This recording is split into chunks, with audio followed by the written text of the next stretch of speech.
नारद जी महाराज विचार करते हैं कि मैं जाता हूँ और महादेव जी और पार्वती जी के बीच में झगड़ा कर देता हूँ। तो जाते हैं महाराज पार्वती मैया के पास। पार्वती जी को कहते हैं कि माता, क्या आपने महादेव जी से अमर कथा सुनी है? पार्वती मैया कहती है कि मुझे हर रोज वह कथा सुनाते हैं, नई नई कहानियां सुनाते हैं, लेकिन अमर कथा उन्होंने मुझे आज तक नहीं सुनाई। यह अमर कथा होती क्या है? नारद जी कहते हैं, माता जी आपको नहीं पता? आपको नहीं पता अमर कथा क्या है, उसका महत्व क्या है? उसको सुन लेने से प्राणी अमर हो जाता है। पार्वती मैया कहती है कि नहीं, मुझे तो ऐसी कोई कथा उन्होंने नहीं सुनाई। बस इतना सा काम था नारद जी का, कह करके चले गए। अब महाराज इधर पार्वती मैया एक जगह बैठी है, सोच रही है कि ऐसी कौन सी कथा है कि महादेव जी ने मुझे नहीं सुनाई है।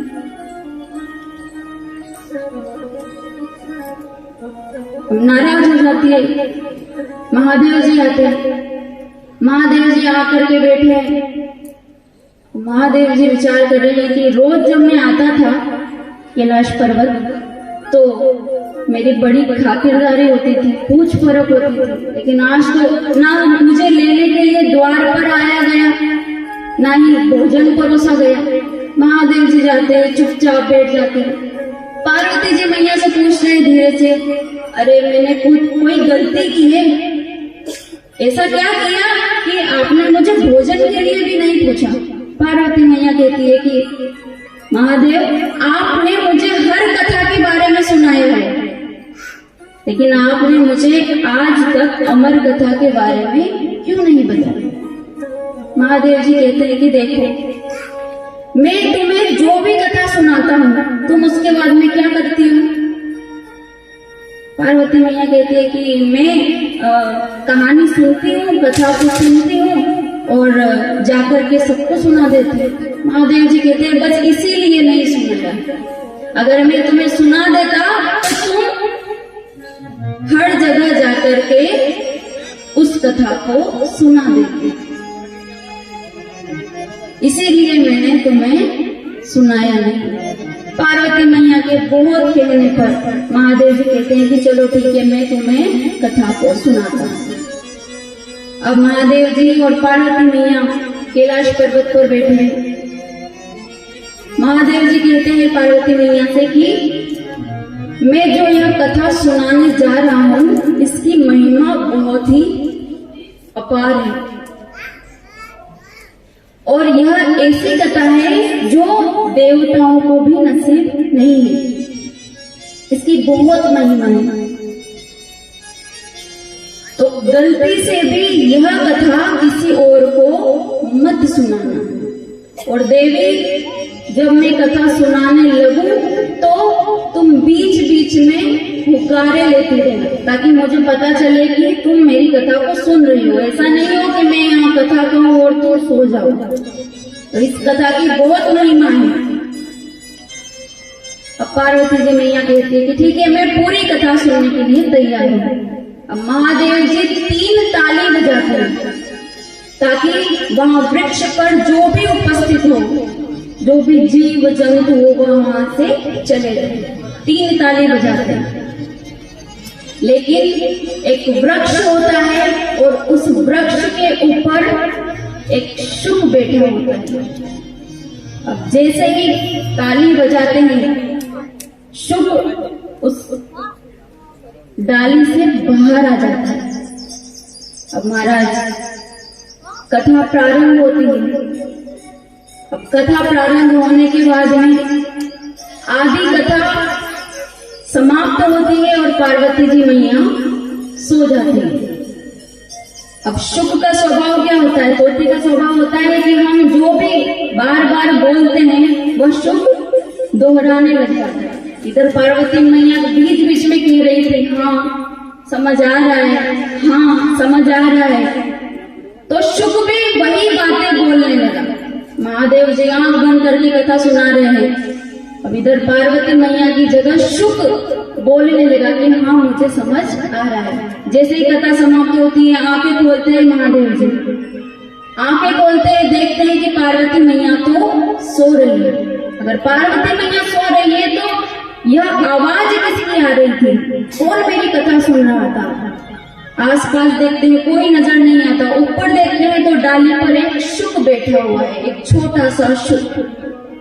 जैसे ही जाते हैं क्रोध में महादेव जी उसके पास, वो उड़ करके पृथ्वी पर आ जाता है। महादेव जी क्रोध में हो जाते हैं कि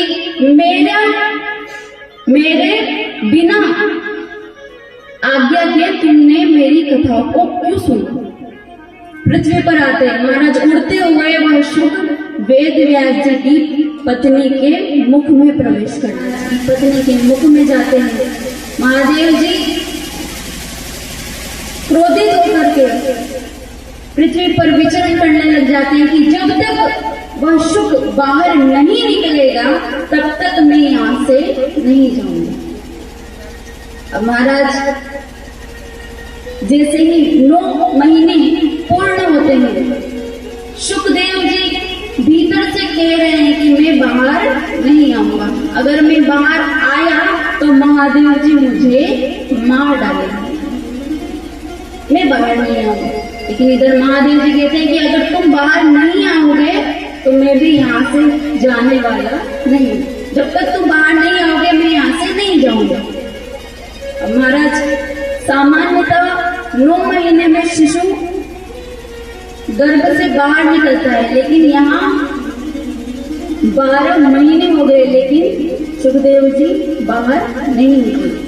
अब सारे देवी देवता आ जाते हैं, महादेव जी से प्रार्थना करते हैं कि महादेव जी आप यहाँ से चले जाइए। अगर आप नहीं गए तो श्री सुखदेव जी महाराज बाहर नहीं निकलेंगे।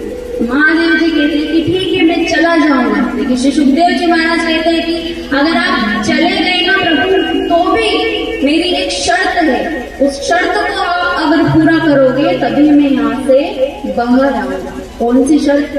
कि प्रभु मुझे आप यह आशीर्वाद दीजिए कि मैं जब इस संसार में प्रवेश करूं तो आपके द्वारा रची गई यह माया मेरा कुछ नहीं बिगाड़ पाए। मैं जब इस संसार में आऊं तब आपकी माया मुझे छू भी नहीं सकी। हरि माया बलवंत भगवान। महाराज, आपके द्वारा रची गई माया को मैं जानता हूँ कि जो भी जीव इस संसार में आता है वह आपको भूल करके उस माया के चक्कर में पड़ जाता है कि चलती चक्की देख के दिया कबीरा रोए और दो पाटल के बीच में साबुत बचाना। मैं जानता हूँ कि जैसे अनाज को चक्की में डालने पर दो पाट के बीच में वह अनाज पूरी तरह से पिस जाता है, उसी प्रकार ये संसार भी चक्की के रूप में ही है। एक पार्ट है आसमान का, एक पार्ट है धरती का और बीच में हम दानों की भांति यहाँ पर पिस रहे हैं। तो यह संसार में पढ़ करके मुझे आपकी माया मेरा कुछ न बिगाड़ पाए। महादेव जी, मुझे यह आशीर्वाद दीजिए। यहाँ पर आकर के मैं आपको भूलूं नहीं। हे नाथ, मैं आपको प्रतिपल याद रहूं, मैं आपका नाम स्मरण करता रहूं। धनानि भूमौ पतवश्य गोष्ठे भार्याग्रहे द्वारि जनस्मतानि देहस्य चिताया परलोक मार्गे। महाराज, मुझे पता है कि यहाँ से कुछ भी साथ जाने वाला नहीं है। धनानि गोभौ पतवश्य गोष्ठे, जो भी धन आपके पास में है, जो भी चीजें आपके पास में है, वह यहीं पर रह जाएगा। धनानि गोभौ पतवश्य गोष्ठे, अगर आपने धन को ये सोच करके जमीन में गाड़ दिया है कि हम जाते समय इसको लेकर के चले जाएंगे, तो ऐसा हो सकता है? धनानि गोभौ पतवश्य गोष्ठे भार्याग्रहे द्वारि जनस्मतानि।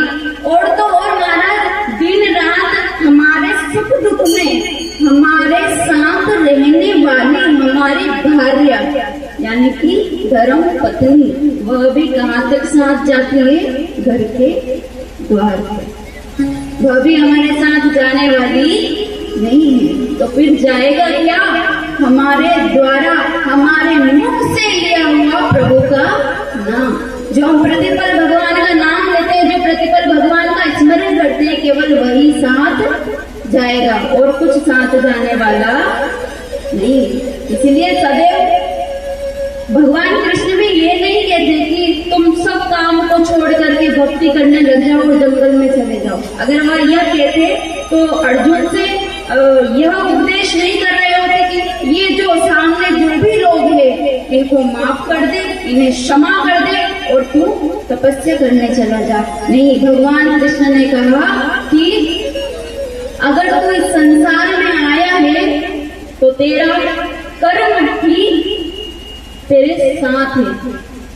कर्मण्येवाधिकारस्ते मा फलेषु कदाचन।